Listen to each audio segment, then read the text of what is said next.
7 chapter start करेंगे आज। First lecture हम अल्टरनेटिंग करंट।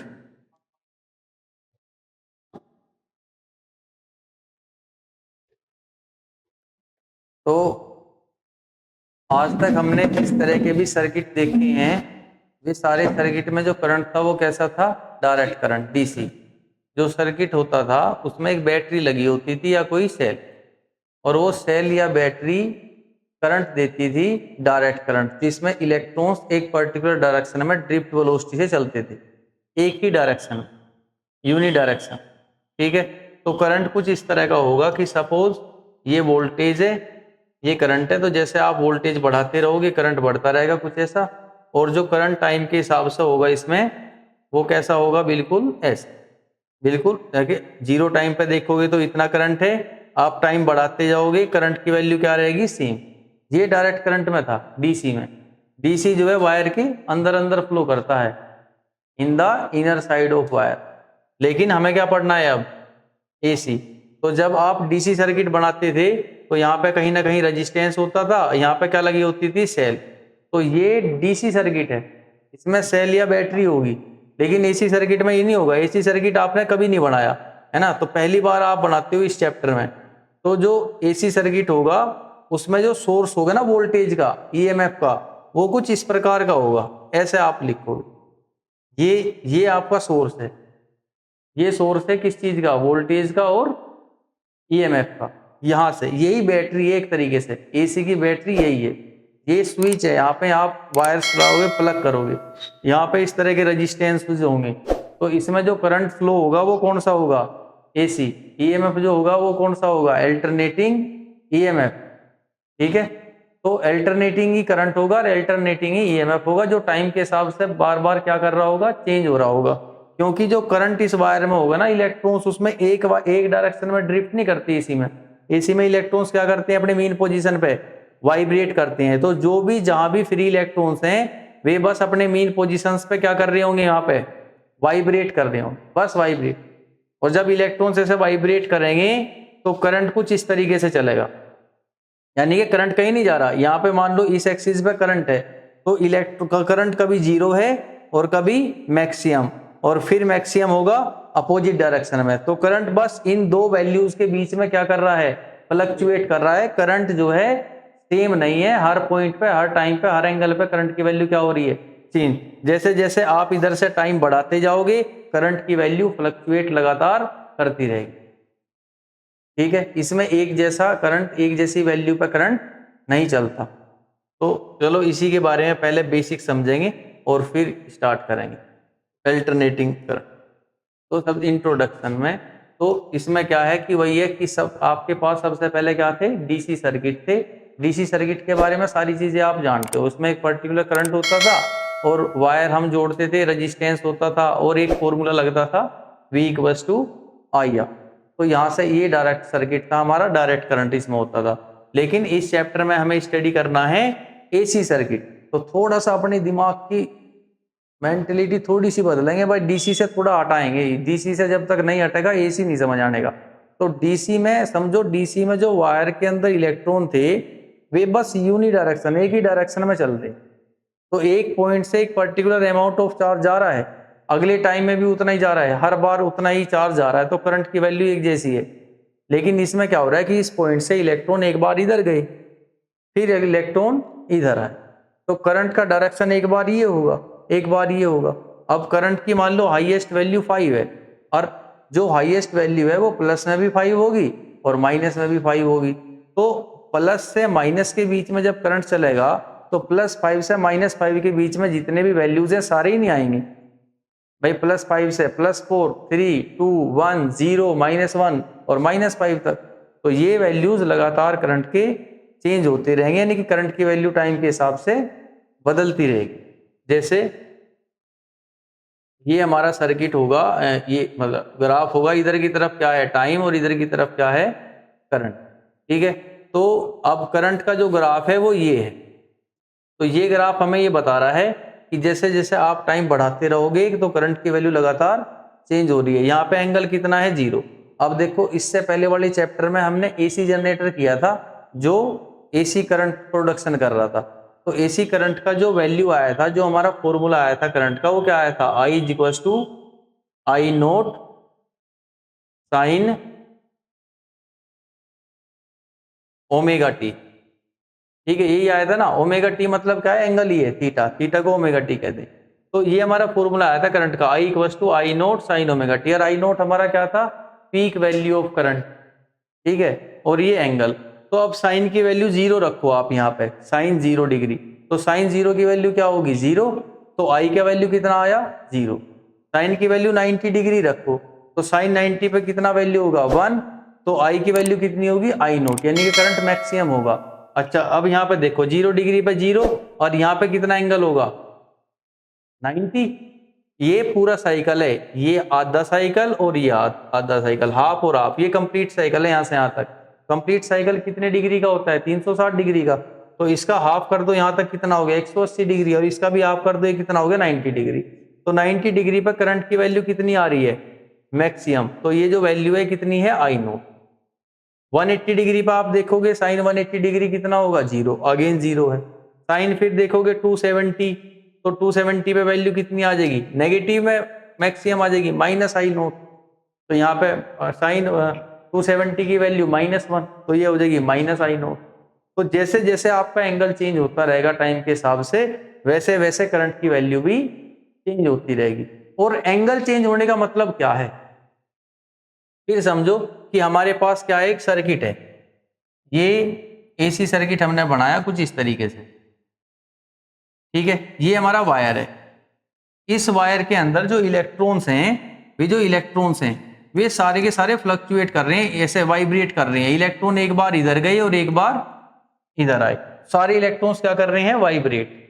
ठीक है, तो जब इलेक्ट्रॉन्स हमारे इधर जा रहे हैं तो करंट का डायरेक्शन सपोज ये है। अब इलेक्ट्रॉन इधर गए और फिर वापस इधर आए, ठीक है, और फिर यहाँ आए। तो जहां से चले थे, यहां से इधर गए फिर यहाँ आए, तो ये पूरा साइकिल हो गया कंप्लीट। इलेक्ट्रॉन जो है इस वायर के अंदर, इलेक्ट्रॉन यहां से यहाँ आए और फिर यहाँ चले गए, तो 1 साइकिल हो गया। तो जब यहां से यहां तक आए तो 180 डिग्री। तो यहाँ पे भी वे एक बार रेस्ट में होंगे, और जब लास्ट पॉइंट पे पहुंचेंगे तब भी रेस्ट में होंगे। तो करंट कितना हो जाएगा, 0। पर 0 डिग्री पे भी और 180 पे भी। लेकिन जब बीच में होंगे, मीन पोजीशन पे, तब करंट की वैल्यू क्या होगी, मैक्सिमम होगी, सबसे ज्यादा स्पीड में होंगे। तो तब जो करंट होगा वो कितना होगा, आई नोट। तो इधर होगा तो प्लस माई नोट, और इधर होंगे तो माइनस माई। बात समझ आई।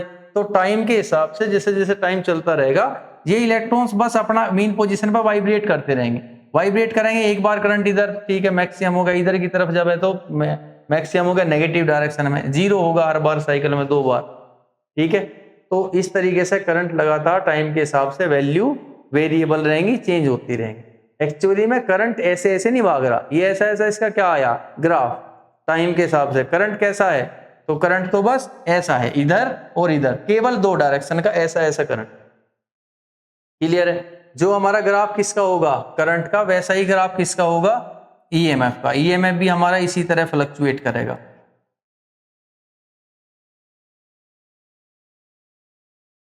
यही ईएमएफ का ग्राफ होगा, क्योंकि एसी जनरेटर जब किया था उसमें ईएमएफ का भी फॉर्मूला क्या आया था, E equal to E naught sine omega T. तो वो भी साइन पे ही डिपेंड कर रहा था, और साइन 0 डिग्री पे क्या होगा, 0। तो वैसा ये भी ग्राफ इसका होगा ईएमएफ का। ठीक है, तो जब 90 डिग्री पे देखोगे तो ईएमएफ हमारा क्या होगा, मैक्सिमम वैल्यू ई नोट, और 270 पे देखोगे तो maximum value in opposite direction minus E note. तो इस तरह का ये ग्राफ चलता रहेगा।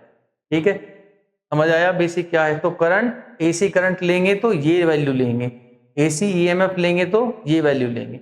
अच्छा, एक बात है, ये वैल्यूज कोस में भी काम करती है और साइन में भी। ठीक है, लेकिन अगर हम यहाँ कोस लेते तो ग्राफ कैसा होता, बस इतना चेंज होता। कोस 0 डिग्री पे क्या होता है, मैक्सिमम।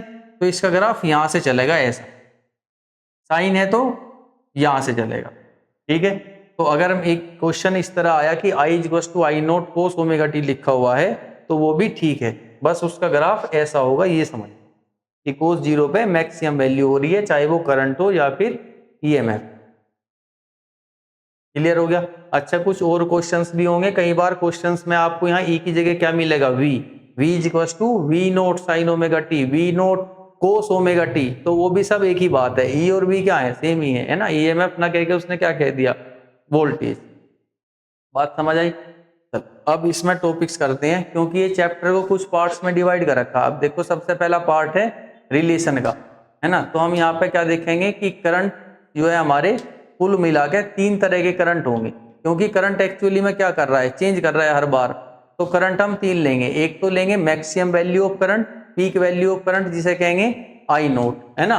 जैसे करंट होगा हमारा आई नोट, दूसरा करंट होगा एवरेज वैल्यू ऑफ करंट, है ना। अब अगर ये हमारा करंट का ग्राफ है तो इसमें आप एवरेज वैल्यू निकाल लोगे। तो अगर मैं इस सारे साइकिल की निकालूं, हाफ साइकिल के, इधर के हाफ साइकिल की, तो सारी वैल्यूज जो प्लस में है वे माइनस से क्या हो जाएंगी, कैंसल आउट हो जाएंगी, तो ये जीरो आ जाएगा। लेकिन हमें पता है करंट जीरो नहीं है, करंट एक्चुअली में जीरो नहीं है, बस डायरेक्शन चेंज हो रही है। तो हम केवल जब यहाँ पे एवरेज करंट निकाल रहे होंगे, आई एवरेज या आई मीन, ठीक है, मीन वैल्यू ऑफ करंट या एवरेज, जब करंट की मीन वैल्यू निकाल रहे होंगे तो केवल कितना साइकिल लेंगे, हाफ साइकिल लेंगे। तो एक पूरे साइकिल का जो टाइम होता है उसे क्या कहते हैं, टाइम पीरियड टी। तो यहां से यहां तक का हाफ साइकिल है, तो यहां तक का टाइम कितना होगा, T/2। तो T/2 टाइम के लिए निकाल, हाफ साइकिल के लिए मीन वैल्यू ऑफ करंट निकालते हैं, ठीक है। तो ये निकालनी है। तीसरा करंट होता है हमारा आरएमएस वैल्यू या वर्चुअल वैल्यू। तो आरएमएस वैल्यू निकालते हैं। आरएमएस वैल्यू का मतलब देखो क्या होता है, अंडर रूट I1 का स्क्वायर, I2 का स्क्वायर, और इसी तरह IN का स्क्वायर डिवाइड बाई n का रूट। तो जब करंट चाहे तुम्हारा प्लस हो या माइनस हो, जब स्क्वायर करोगे तो सारे क्या आ जाएंगे, प्लस। तो एक पर्टिकुलर फिक्स वैल्यू आ जाएगी, चाहे आप हाफ साइकिल के लो या कंप्लीट साइकिल के लिए लो या 3 साइकिल के लिए लो, वैल्यू चेंज नहीं होगी। तो आरएमएस वैल्यू में हम कंप्लीट साइकिल ही मान लेते हैं पूरा टाइम पीरियड के लिए, ठीक है। बात समझ आई यहां तक। तो ये 3 वैल्यूज करंट की हैं, और इसी प्रकार 3 वैल्यूज किसकी रहेंगी, ईएमएफ की रहेंगी, है ना। तो आरएमएस को दूसरा नाम क्या होता है, वर्चुअल। तो आरएमएस कहो या वर्चुअल, रूट मीन स्क्वायर या वर्चुअल वैल्यू करंट की और ईएमएफ की। तो ये कुल मिला के 3 वैल्यूज होती हैं, पीक वैल्यू इनकी, और मीन वैल्यू और आरएमएस वैल्यू। तो इनके 3 वैल्यूज हैं। पीक वैल्यू हमें पता है मैक्सिमम वैल्यू होती है, तो हमें रिलेशन करना होता है किसमें, जैसे करंट का है तो आई मीन का रिलेशन करना है किसके साथ, आई नोट के साथ। फिर आई आरएमएस का रिलेशन बताना है किसके साथ, आई नोट के साथ। इसी तरह ई मीन का रिलेशन बताना है ई नोट के साथ, और ई आरएमएस का रिलेशन बताना है ई नोट के साथ। टोटल मिला कितने कितने फॉर्मूले हैं हमारे पास, 4। तो 4 डेरिवेशन हो, ये 4 रिलेशन है, ये हमें करने हैं आज, ठीक है। मीन करंट का पीक वैल्यू ऑफ करंट के साथ, आरएमएस करंट का पीक वैल्यू ऑफ करंट के साथ, इसी तरह मीन ईएमएफ का पीक वैल्यू ऑफ ईएमएफ के साथ रिलेशन, आरएमएस ईएमएफ का पीक वैल्यू ऑफ ईएमएफ के साथ रिलेशन। अच्छा, अगर ये रिलेशन हमारे पास आ गए सारे और हमें इनमें से कोई एक भी वैल्यू दी है, तो हम बाकी दूसरी वैल्यू, दोनों वैल्यू निकाल सकें। सपोज उसने हमें आई नोट दिया और पूछ रहा आरएमएस बताओ, तो रिलेशन है, निकाल लेंगे। या आरएमएस दिया है और मीन वैल्यू पूछ ले, तो आरएमएस का रिलेशन नोट के साथ तो है, तो आरएमएस से क्या निकाल लो, आई नोट, और आई नोट से क्या निकाल लो, आई मीन। तो कोई भी वैल्यू हमें देगा तो बाकी दोनों वैल्यूज आराम से आ जाएंगी, अगर हमारे पास ये रिलेशन होंगे तो, ठीक है। तो यही हमें करना है। सबसे पहले स्टार्ट करेंगे मीन वैल्यू और एवरेज वैल्यू। मीन कह दो या एवरेज वैल्यू किसकी, अल्टरनेटिंग करंट की, ठीक है। तो अब देखो कैसे निकालेंगे, ये ध्यान से देखो। तो यहां पे ये हमारा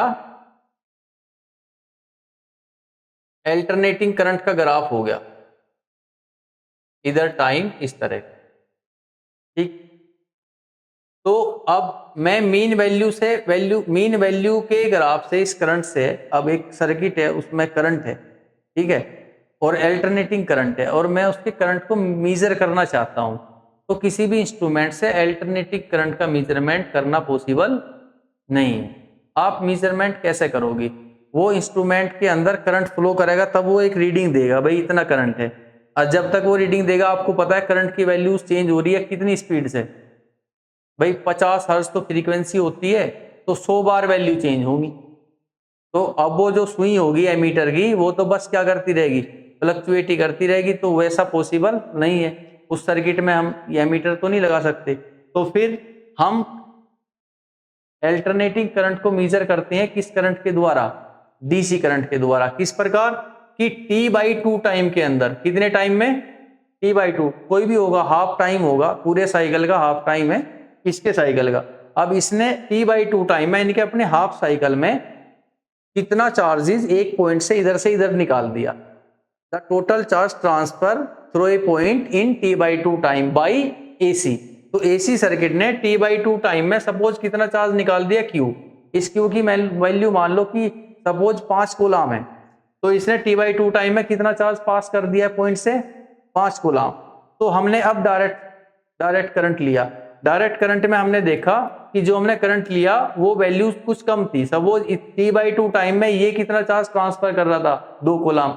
तो हमने और ज्यादा करंट बढ़ाया, ज्यादा वोल्टेज ली, फिर 3, 4, 5। अब एक वोल्टेज ऐसी आ गई जिस वोल्टेज पे T/2 टाइम में जो डीसी सर्किट है वो भी उतना ही चार्ज ट्रांसफर कर रहा है जितना कि कौन कर रहा था? एसी। डीसी सर्किट भी T/2 टाइम में जो डीसी करंट है वो भी T/2 टाइम में उतना ही चार्ज ट्रांसफर कर रहा है जितना चार्ज ट्रांसफर T/2 टाइम में कौन कर रहा था? एसी। तब ये जो डीसी का जो करंट होगा इसी को हम कहेंगे मीन वैल्यू ऑफ एसी। ये जो डीसी का करंट है that current is the mean value of alternating current. ये जो डीसी का करंट होगा जो T/2 टाइम में उतना ही चार्ज ट्रांसफर कर रहा होगा जितना चार्ज T/2 टाइम में कौन ट्रांसफर कर रहा है? एसी। तब इसके करंट को क्या कहेंगे कि वो इसका मीन करंट। बात समझ आई? क्लियर है? तो T/2 टाइम कोई फिक्स टाइम मान लो एग्जांपल के लिए, ठीक है? तो मान लो 1 सेकंड है। T/2 टाइम कितना है? 1। तो 1 सेकंड में alternating current suppose 5 coulomb charge transfer कर रहा है। तो जब डीसी सर्किट भी, जिसमें एमीटर लगा रखा है जो करंट को रीड कर रहा है कि इतना करंट, जब डीसी सर्किट भी T/2 टाइम में उतना ही चार्ज ट्रांसफर करे तब ये जो डीसी का करंट होगा, क्योंकि ये तो मेजर हो जाएगा ना, तब इसके करंट को ही हम क्या कहेंगे कि वो इसका क्या है? Mean current. क्या बात समझ आई? ठीक है। तो अब कैसे लिखेंगे इसकी डेफिनेशन कि mean value of AC is that value of किसकी? DC, direct current is that value of direct current, या स्टेडी करंट भी कह सकते हैं। डायरेक्ट करंट का दूसरा नाम क्या है? Steady current is that value of steady current, या डायरेक्ट तुम्हें अच्छे समझ में आता है डायरेक्ट ही लिखो, कोई दिक्कत नहीं। Is that value of direct current which would transfer same amount of charge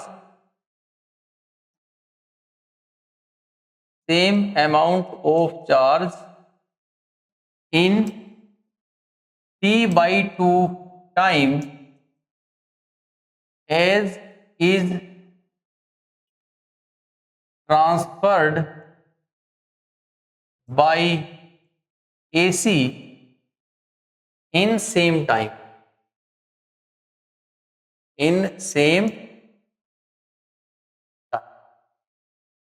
simple सी बात है। इसका जो मीन करंट होगा वो डीसी का वह करंट होगा जो करंट T/2 टाइम में उतना ही चार्ज ट्रांसफर कर रहा होगा जितना चार्ज T/2 टाइम में एसी ट्रांसफर कर रहा है। सिंपल हो गया, बात समझ आई? तो अब इस डेरिवेशन को हमें बिल्कुल ठीक इसी तरह करना है।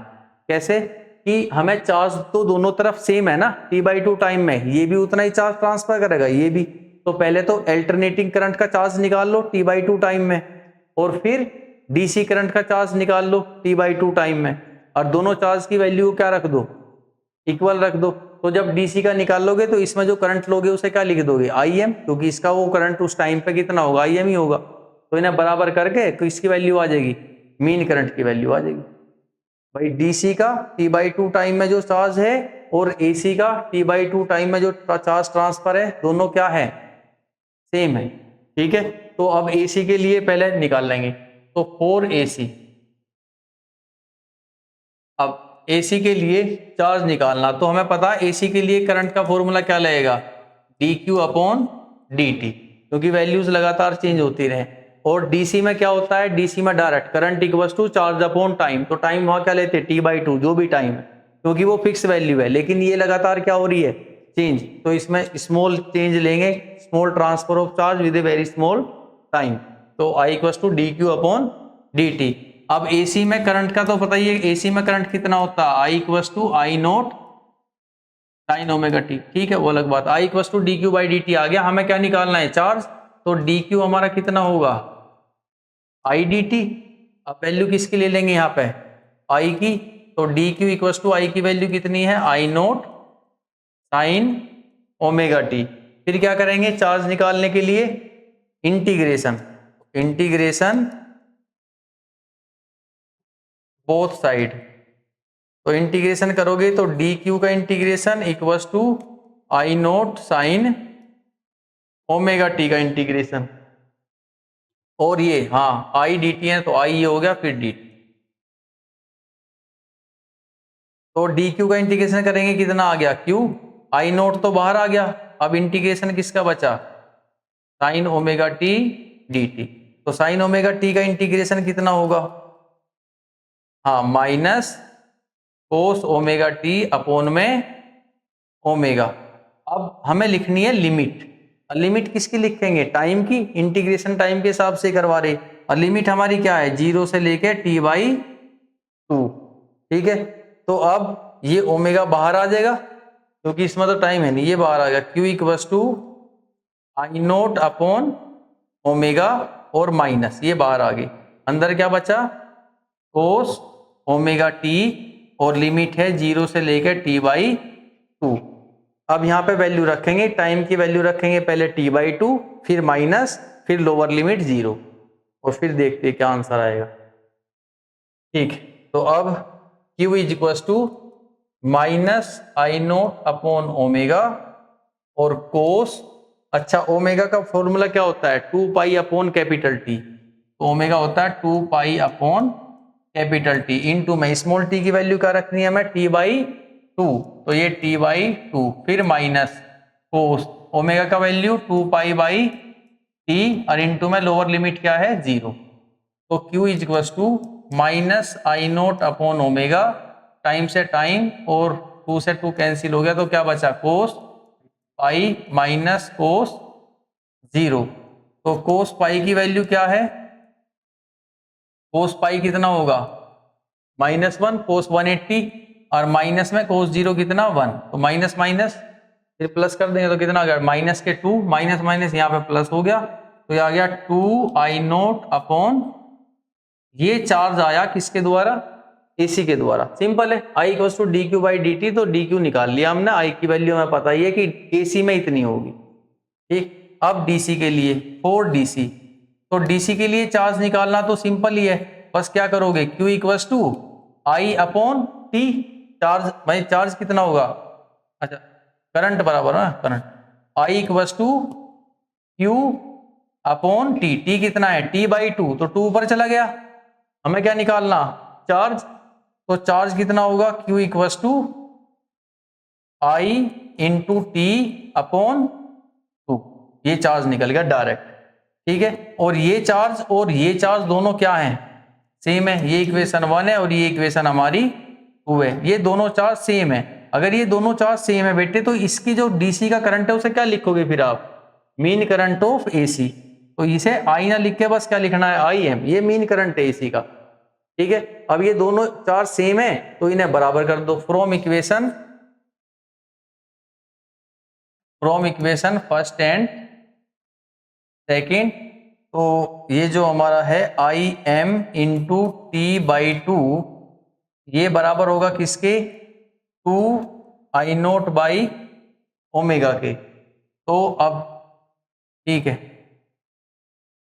अब यहाँ पे IM into T/2 is equals to 2 I naught, अब ओमेगा का फॉर्मूला क्या होता है, 2 पाई अपॉन टी, टी ऊपर आ गया, ये 2 से 2 कैंसिल हो गया, और T से T कैंसिल हो गया, तो आई एम हमारा ये 2 इधर आ जाएगा, तो ये आ गया 2I0 अपॉन पाई।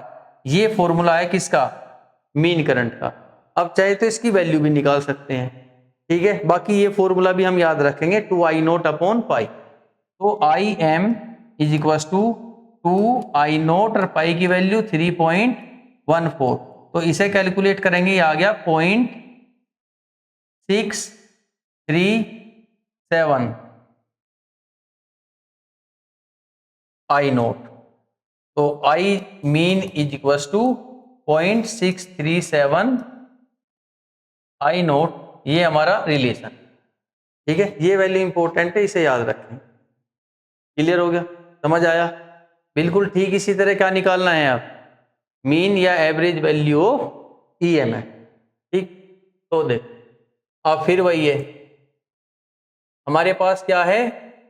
अल्टरनेटिंग ईएमएफ है। इस बार क्या है? Alternating EMF. और फिर इसकी वैल्यू भी किससे लेंगे? डीसी, डायरेक्ट ईएमएफ से लेंगे, डायरेक्ट ईएमएफ से। तो ये डीसी का ईएमएफ है, कुछ ऐसा होगा, एसी का कुछ ऐसा होगा। तो सेम वही है कि T/2 टाइम में जितना चार्ज ट्रांसफर कौन करेगा? एसी। अगर ये भी उतना ही चार्ज ट्रांसफर कर दे T/2 टाइम में, तब इसके ईएमएफ को क्या कहेंगे? कि ये डीसी का जो ईएमएफ है यही क्या है? अल्टरनेटिंग ईएमएफ, ठीक है। यही है mean value of alternating EMF, क्योंकि इसने T/2 टाइम में उतना ही चार्ज ट्रांसफर कर दिया जितना कि अल्टरनेटिंग ईएमएफ कर रहा था, ठीक है। अब यहाँ करंट लेके क्या लेंगे? अल्टरनेटिंग ईएमएफ, डायरेक्ट या, ठीक है, स्टेडी ईएमएफ, ठीक। तो इसका डेफिनेशन भी वही होगा, mean value of alternating EMF is that value of direct EMF which would transfer same amount of charge in T/2 time as is transferred by alternating EMF, ठीक है। तो जितना charge alternating EMF T/2 time में transfer करेगा, जब उतना ही charge same time में EMF transfer कर देगा, तो जो डायरेक्ट वोल्टेज है ना, जो डीसी वाली जो वोल्टेज है, अब उसी वोल्टेज को कहेंगे कि ये क्या है? ये मीन वोल्टेज है या मीन ईएमएफ है किसका? एसी का, है ना। ऐसे डायरेक्ट वाले से नाप लें हम। तो फिर वही है, हमें क्या निकालना? दोनों तरफ चार्ज, ठीक है। बस करंट ना लेके इस बार क्या ले लेंगे? ईएमएफ, है ना। तो फॉर एसी, तो एसी के लिए आई की वस्तु फिर क्या होगा? D Q upon D T. हमें तो चार्ज ही निकालना, वो तो करंट से निकलेगा। तो D Q equal to I into में डी टी। अच्छा, आई को किस में चेंज करना? ई में। अब बड़ा सिंपल है, ई इक्वल टू क्या होता है? आई आर। तो आई कितना होगा? ई बाई आर। आई ना लेके बस ई में कन्वर्ट कर लो। तो डी क्यू इक्वल टू मैं यहाँ पे क्या लिख दूं? ई बाई आर और डी टी। अब ये तुम्हें पता ही है कि E बराबर क्या होता है एसी का? E is equal to E naught sine omega T, बस वही रखेंगे यहाँ। तो D Q is equal to यहाँ पे E naught sine omega T D T upon R. अब इंटीग्रेशन बोथ साइड, सेम उसी तरीके से इंटीग्रेशन बोथ साइड। तो D Q is equal to integration of E naught by R sine omega T D T. D Q का integration कितना आ गया? Q. अब ये ई नोट अपॉन आर बाहर आ गया, अंदर इंटीग्रेशन किसका करना? Sine omega T D T का। तो Q is equal to E naught by R, इसका इंटीग्रेशन कितना होगा? माइनस कोस ओमेगा टी, और लिमिट क्या? अपॉन ओमेगा, और लिमिट क्या रखेंगे? 0 टू T/2, क्योंकि मीन वैल्यू निकाल रही। 0 से t/2 रखेंगे, ओमेगा बाहर आ जाएगा उसी तरह, और कोस ओमेगा टी की वैल्यू रखेंगे पहले टाइम की जगह अपर लिमिट और माइनस करके लोअर लिमिट। तो Q is equal to minus E naught by omega R, क्योंकि ये ओमेगा भी बाहर आ गया, और यहाँ क्या बचा कोस ओमेगा टी, और ओमेगा का फॉर्मूला क्या है भाई 2 pi upon T minus upper limit t/2 into में, और माइनस में कोस ओमेगा 2 पाई बाई टी और इंटू में लोअर लिमिट। तो टाइम से टाइम कैंसिल हो गया और 2 से 2, तो ये Q हमारा कितना आ गया minus E naught by omega R cos pi minus cos 0। तो यहां पे चार्ज कितना आ गया अब minus E naught by omega R -1 -1, तो Q is equal to plus के आ गया है ना 2 ई नोट अपॉन में ओमेगा आर। ये वैल्यू आ गई किसकी अल्टरनेटिंग ईएमएफ के चार्ज की, अल्टरनेटिंग ईएमएफ के चार्ज की, या एसी के चार्ज की कह दो, है ना, एसी का चार्ज इतना आ गया, बस ईएमएफ में है इस बार। ठीक है, अब किसके लिए निकालना फॉर डीसी। अब डीसी के लिए आपको पता डायरेक्ट आ जाएगा, तो आई इज इक्वल टू क्या लिखेंगे Q अपॉन में टी, टी कितना t/2। अब बस इस आई को किस में चेंज कर दो ई में, तो E equal to I R, तो आई कितना होगा E अपॉन आर, तो यहाँ पे इसके लिए आ जाएगा E अपॉन आर, और ये E कौन सा लेंगे मीन, और बराबर किसके है Q अपॉन टी इंटू में 2। हमें तो Q निकालना, तो Q इक्वल टू कितना आ जाएगा Q is equal to E M into में T अपॉन में 2R। ठीक है, तो ये हमारा चार्ज आ गया डीसी का। ठीक, तो अब ये इक्वेशन सेकंड और ये इक्वेशन फर्स्ट, फर्स्ट सेकंड आप इक्वल रखोगे तो ईएम की वैल्यू आ जाएगी। तो फ्रॉम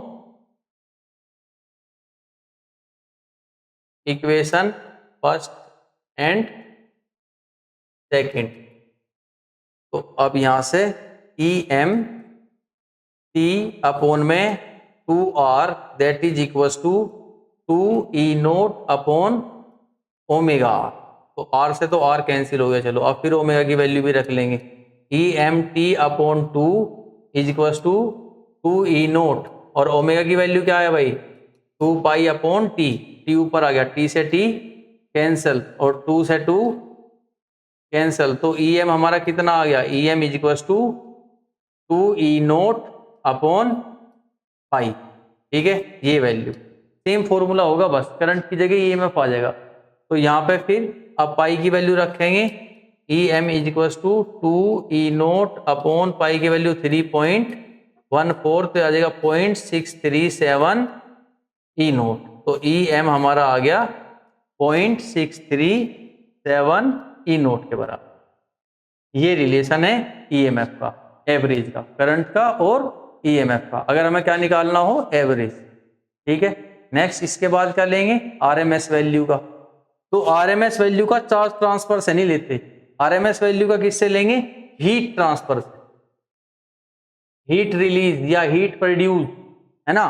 तो अब देखो, अब पॉइंट ये है, अगर मैं ये कहूं कि करंट इधर जा रहा है तो वायर में कुछ हीट प्रोड्यूस की, जब इधर आ रहा होगा तो वायर को ठंडा थोड़ी ना करेगा, तब भी क्या करेगा हीट प्रोड्यूस ही करेगा। इसीलिए इसमें टाइम फैक्टर नहीं होता कि टोटल करेंगे तो 0 हो जाएगा, क्योंकि अभी हमें चार्ज ट्रांसफर ना निकाल के क्या निकालना हीट प्रोड्यूस आरएमएस के लिए, तो अगर आरएमएस निकालना तो ठीक है, तो वही है कि टी टाइम में, कंप्लीट टाइम ले लेंगे, कंप्लीट टाइम में जितना हीट एनर्जी कौन ट्रांसफर करेगा एसी, जब डीसी भी उतना ही हीट ट्रांसफर करे सेम टाइम में, है ना, उतनी ही हीट एनर्जी ट्रांसफर करे सेम टाइम में, उसी टाइम पीरियड में, ये भी डीसी भी उतना ही ट्रांसफर कर रहा है, तब इसके करंट को हम कहते हैं that is RMS current of AC. यही डीसी का जो करंट है इसी को क्या कह देंगे that is RMS current of AC. क्यों? क्योंकि इसने टी टाइम में उतना ही हीट प्रोड्यूस किया जितना सेम टाइम में कौन कर रहा था एसी। हीट प्रोड्यूस सेम है एसी का भी डीसी का भी, ठीक है, हीट प्रोड्यूस सेम है। तो करंट कह रहा है कि जो आरएमएस करंट होगा ना, जितना एसी में काम कर रहा होगा उतना ही डीसी में भी काम कर रहा, ठीक है, उसका प्राइस का नाप लो, हीट तो सेम प्रोड्यूस हो रही है ना, ये कंसेप्ट है, ठीक है, पॉइंट समझ आ गया। तो अब हीट प्रोड्यूस निकाल ली, और हीट प्रोड्यूस का फॉर्मूला क्या होता है, आई स्क्वायर आर टी, ठीक है। तो अब इसमें ऐसे लिखेंगे, RMS value of AC is that value of DC which would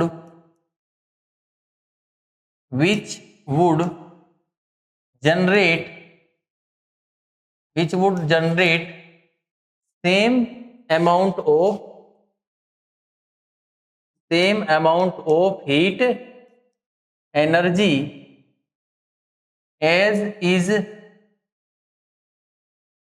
generated by DC AC, as is generated by AC in same time, ठीक है। जितनी हीट एनर्जी एसी किसी टी टाइम में जनरेट कर रहा, उतने टाइम में अगर एसी भी जनरेट करेगा तब, है ना, डीसी भी जनरेट करेगा तब डीसी के करंट को हम क्या कह देंगे कि एसी का क्या है, आरएमएस करंट, ठीक है। तो अब हीट एनर्जी निकालनी है किसके लिए, और एसी। अब एसी के लिए हीट एनर्जी निकाल लोगे तो हीट एनर्जी तो छोटी सी निकालनी पड़ेगी ना, D H equals to I square R D T, थोड़े से टाइम में जो हीट एनर्जी है, क्योंकि इसकी वैल्यू करंट की लगातार क्या कर रही है, फ्लक्चुएट, तो यही फॉर्मूला लगेगा डी वाला, ठीक है। फिर इंटीग्रेशन होगा, आई का फॉर्मूला हमें पता ही है क्या होगा, I equals to I naught sine omega T, तो यहाँ पे वैल्यू रखो, इंटीग्रेशन करो, आंसर आ जाएगा। तो D H is equals to I का formula I naught sine omega T का square R D T, D H is equals to I naught square, पहले आर लिख लो, आई नोट स्क्वायर आर, और यहाँ पे sine square omega T D T. क्या करोगे, दोनों तरफ इंटीग्रेशन बोथ साइड, तो डी एच का इंटीग्रेशन ये बराबर होगा integration of I naught square R sine square omega T D T के, डी एच का इंटीग्रेशन कितना आ जाएगा, H, I naught square R तो बाहर आ जाएंगे क्योंकि डी के बाद टी है, केवल टी वाली टर्म ही अंदर रहेगी, तो अंदर क्या रहेगा इंटीग्रेशन में, sign square omega T D T.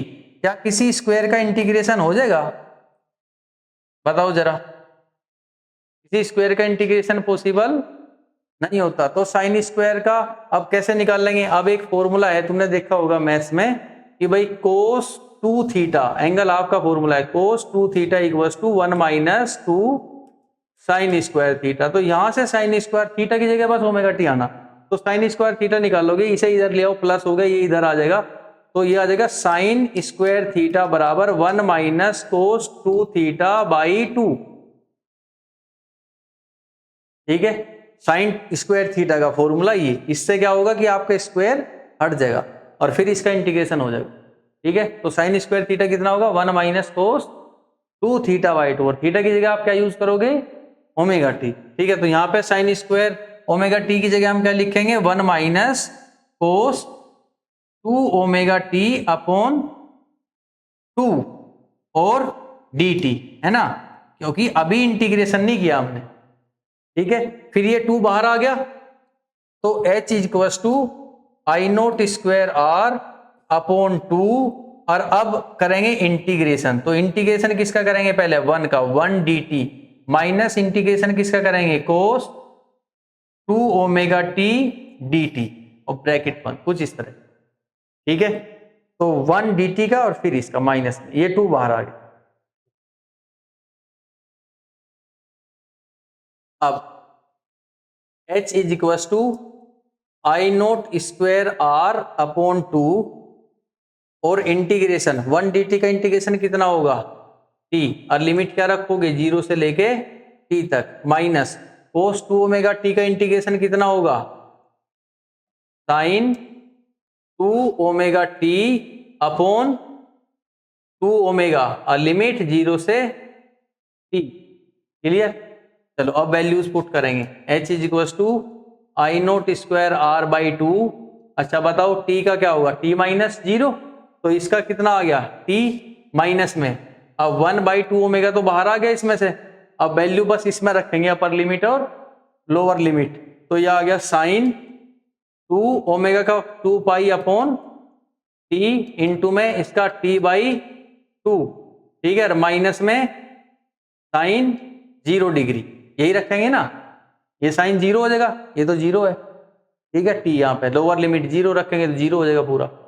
तो अब इस t से ये t कैंसिल हो गया, 2 से 2 कैंसिल हो गया, तो h इज इक्वल टू हमारा कितना आया, I naught square R by 2 और यहाँ t minus 1/2 omega sine 4 pi minus sine 0, और इनकी वैल्यूज क्या होती है जरा बताओ। आई नोट स्क्वायर बाई 2 क्या वैल्यू होगी भाई, साइन 4 पाई की वैल्यू 0 और साइन 0 की वैल्यू भी 0, तो 0 माइनस 0, तो ये करेंगे ये भी 0, तो अंदर केवल क्या बचा t। तो जो हीट एनर्जी है वो कितनी आई, I naught square R upon 2 into में ये हीट एनर्जी आई किसके द्वारा, एसी के द्वारा, ठीक है। अभी किसके हिसाब से निकालनी है, डीसी के हिसाब, तो 4 डीसी, तो हीट एनर्जी यहां से तो डायरेक्ट निकल जाएगी आई स्क्वायर आर टी। हाँ ये 2 पाई आ जाएगा क्योंकि 2 से 2 कैंसिल हो गया था, तो 2 पाई की वैल्यू भी क्या होगी, 0, ठीक है। तो हीट एनर्जी डीसी में क्या होगा, डायरेक्ट निकल जाएगी, तो I square R T, I square R और टाइम कितना लेंगे, कैपिटल टी, बस इस आई को क्या कह देंगे, ये क्या है, आर है, ठीक है। और ये हमारी इक्वेशन 1 और ये इक्वेशन 2, तो फ्रॉम इक्वेशन 1 एंड 2, इन दोनों इक्वेशन से ये दोनों क्या हो जाएंगे, इक्वल, तो आई आर एम एस का स्क्वायर आर टी इक्वल होगा I naught square R T by 2 के, आर टी से आर टी क्या हो गए, कैंसिल, तो I R M S square बराबर बचा आई नोट स्क्वायर बाई 2, तो आई आर एम एस कितना आ जाएगा फिर, I naught upon under root 2, ठीक है। तो इसकी वैल्यू कितनी आई, I naught by root 2 I R M S की, ठीक। अब ये वैल्यू जब कैलकुलेट करेंगे तो लगभग होगी 0.707 आई नो अपॉन रूट 2 जब करेंगे, क्लियर हो गया, बिल्कुल ठीक इसी तरह जैसे आरएमएस वैल्यू निकाल ली करंट की, अल्टरनेटिंग करंट की, वैसे ही अल्टरनेटिंग क्या निकालनी है, ईएमएफ की आरएमएस वैल्यू, ठीक है, अल्टरनेटिंग ईएमएफ की आरएमएस वैल्यू। तो अल्टरनेटिंग ईएमएफ जो होगा, ठीक है, वैसे ये ऐसा होगा, और डायरेक्ट ईएमएफ कैसा होगा, बिल्कुल स्ट्रेट। तो वही है कि जितना टी टाइम में जितनी हीट एनर्जी प्रोड्यूस करेगा एसी, अगर टी टाइम में इसने भी उतनी हीट एनर्जी प्रोड्यूस की, तो इसके ईएमएफ को, जो डीसी का ईएमएफ है, इसे क्या कहेंगे, आरएमएस ईएमएफ ऑफ एसी। बात समझ आई, ठीक है। इस तरीके से अरेंजमेंट करके चलोगे ना, तो ये सारे के सारे डेरिवेशंस कैसे लगेंगे, जैसे कि चेन डेरिवेशन हो। चेन डेरिवेशन कैसी हो कि एक डेरिवेशन का कंसेप्ट समझ लो, बाकी सारे डेरिवेशन बस थोड़ा थोड़ा चेंज है, सारे वैसे ही हैं, ठीक है। तो नेक्स्ट अगले लेक्चर में जब इसके बाद के 4 डेरिवेशन हम करेंगे, तो वे भी चेन डेरिवेशन की तरह ही होंगे, बस आपको उसमें फर्स्ट डेरिवेशन का कंसेप्ट समझना कि हमने किया कैसे, ठीक है। उसके नेक्स्ट 4 जो होंगे वे भी चेन डेरिवेशन की तरह ही होंगे, तो पहले का कंसेप्ट एक बार समझना। तो इसकी वैल्यू लिखेंगे RMS value of alternating EMF is that value of direct EMF which would produce या generate same amount of heat energy in T time as is generated by alternating EMF in same time, ठीक है। तो समझ आई बात। अब किसके लिए निकालेंगे पहले, फॉर एसी अल्टरनेटिंग के लिए क्या निकालना, हीट एनर्जी, और आई की वैल्यू को बस ट्रांसफर करेंगे किसमें, ई की वैल्यू में, क्योंकि इस बार ईएमएफ निकालना। तो heat energy formula D H equal to क्या होगा, I square R D T, for very small time हमें हीट एनर्जी निकालनी। तो डी एच इक्वल टू, तो आई इक्वल टू, अब E equal to I R, तो आई कितना होगा, ई बाई आर, तो ये हो जाएगा आई स्क्वायर है तो E square upon R square into R D T, और आर से एक आर कैंसिल, तो डी एच हमारा आ गया E square by R D T, और ई का वैल्यू हमें पता है, ई का वैल्यू कितना होगा, E naught sine omega T, बस ये वैल्यू इसमें रखो और इंटीग्रेशन करना, D H equal to E naught square sine square omega T upon R D T, ठीक, इंटीग्रेशन बोथ साइड, तो डी एच का इंटीग्रेशन होगा equal to E naught square sine square omega T upon R D T, E naught square by R तो बाहर आ जाएगा, इसका integration होगा, तो D H is equal to, D H का इंटीग्रेशन कितना आ जाएगा एच, और यहाँ पे E naught square upon R बाहर आ गया, और यहाँ क्या बचेगा sine square omega T D T. अब देखो फिर वही है कि स्क्वायर की वैल्यू का तो इंटीग्रेशन होगा नहीं, तो क्या करोगे,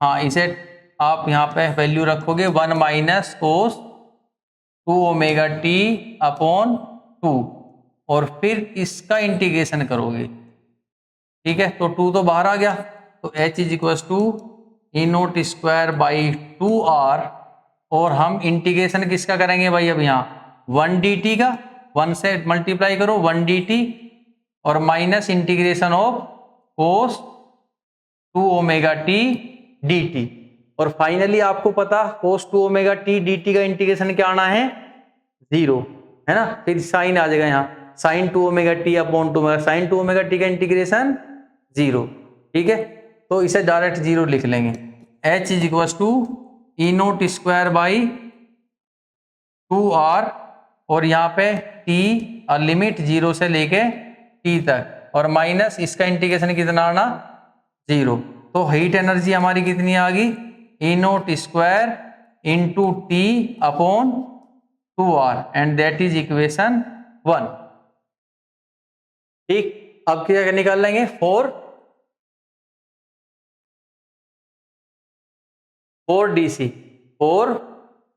DC.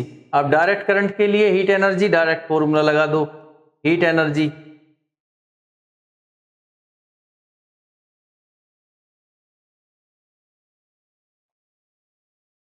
Equal to I square R T complete time के लिए। अब ये जो आई ए से किस में चेंज कर लेंगे, ई में, तो हीट एनर्जी का फॉर्मूला हो जाएगा ये E square upon R square R T. अब इस आर से एक आर गया तो हीट एनर्जी हमारी आ गई ई। अब इस ई को क्या लिखेंगे, ई आर एम एस का स्क्वायर टी अपॉन आर, ठीक है। और ये equation number 2 from first and second,